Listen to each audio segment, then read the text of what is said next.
السلام علیکم ورحمۃ اللہ وبرکاتہ۔ امید ہے آپ سب حضرات خیر و عافیت سے ہوں گے۔ اللہ تعالیٰ آپ کو شاد و باد رکھے۔ ناظرین کرام، حضرت مولانا سید محمد جعفر مسعود حسنی ندوی کی وفات علمی دنیا کے لیے بڑا خسارہ۔ مولانا خالد سیف اللہ رحمانی۔ شام غم انگیز خبر حضرت مولانا جعفر مسعود حسنی ندوی کی سڑک حادثے میں وفات کی ملی۔ یہ خبر اس قدر تکلیف دہ اور بظاہر ناقابل توقع تھی کہ دیر تک یقین نہیں آیا۔ جب کئی معتبر حضرات نے اطلاع دی تو اب یقین کرنے کے سوا چارہ نہیں رہا۔ وہ مفکر اسلام حضرت مولانا سید ابو الحسن علی میاں ندوی کے نواسے اور مشہور ادیب اور مفکر حضرت مولانا سید واضح رشید حسنی ندوی کے صاحبزادے تھے۔ انہوں نے دارالعلوم ندوۃ العلماء سے علوم اسلامی کی تحصیل کی۔ اس کے علاوہ عصری تعلیم بھی حاصل کی۔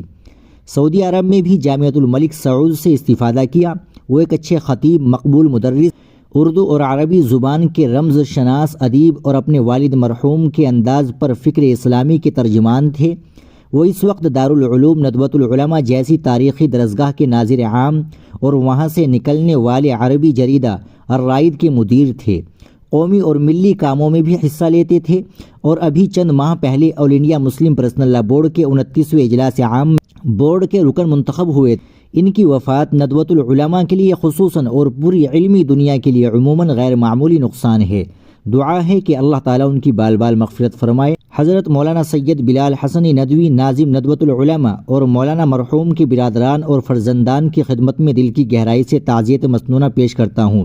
اللہ تعالیٰ علمی دنیا کو اور خاص کر ندوۃ العلماء لکھنؤ کو بہترین بدل عطا فرمائے۔ ناظرین کرام، آپ اس ویڈیو کو زیادہ سے زیادہ شیئر کریں، لائک کریں اور چینل کو بھی سبسکرائب کر لیں۔ ملتے ہیں انشاءاللہ اگلی ویڈیو میں۔ السلام علیکم ورحمۃ اللہ وبرکاتہ۔